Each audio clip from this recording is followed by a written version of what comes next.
Documentaire sous-marin, Le Grand Bleu de Luc Besson ou encore Titanic de Steven Spielberg. Nous avons tous vu au moins une fois une de ces images. Christian Petron a tourné plus de 70 films de cinéma. Son métier caméraman dans le monde sous-marin, ce plongeur cinéaste sera présent demain à l'ouverture du Salon de la plongée en région parisienne. Nous l'avons donc rencontré. C'est la rencontre du 12-13. Elle est signée Benoît Véran et Jean-Michel Mière. C'est sous le miroir de la surface, c'est le grand bonheur. Il n'y a plus de poids, la pesanteur totale, on plane et hop, il y a des poissons qui viennent vous voir. Coucou, c'est moi.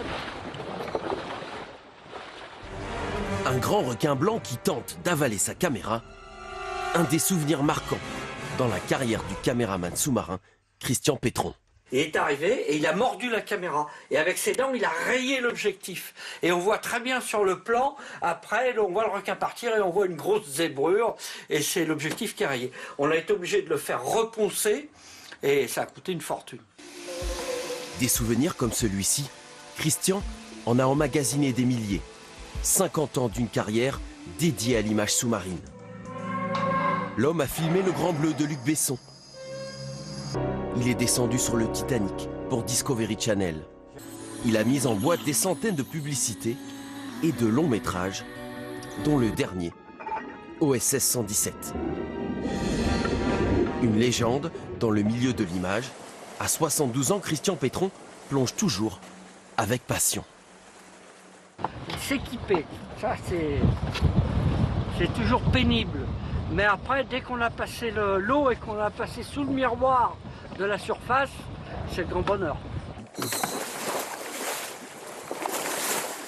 Plongeur des mineurs de la Marine nationale, puis scaphandrier à la Comex, Christian se lance dans l'image sous-marine à la fin des années 60. Alors sous l'eau, c'est un peu comme son bureau. Christian y passe le plus clair de son temps.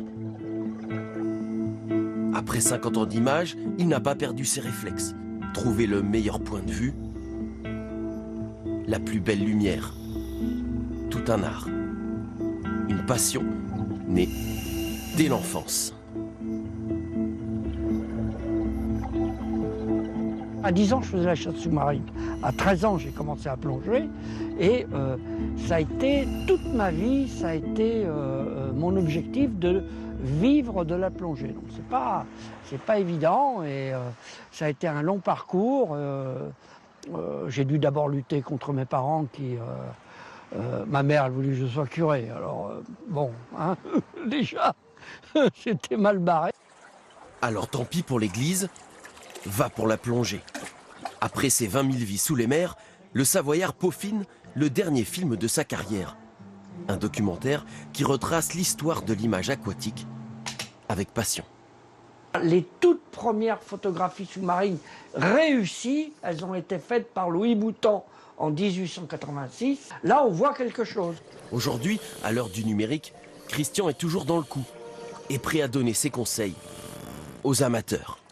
Les premières photos sont toujours très mauvaises et il ne faut surtout pas se décourager. Et ça devient très rapidement une passion qui est préoccupante après. Désormais, le cinéaste souhaite mettre sa passion de l'image au profit de la protection du littoral sous-marin.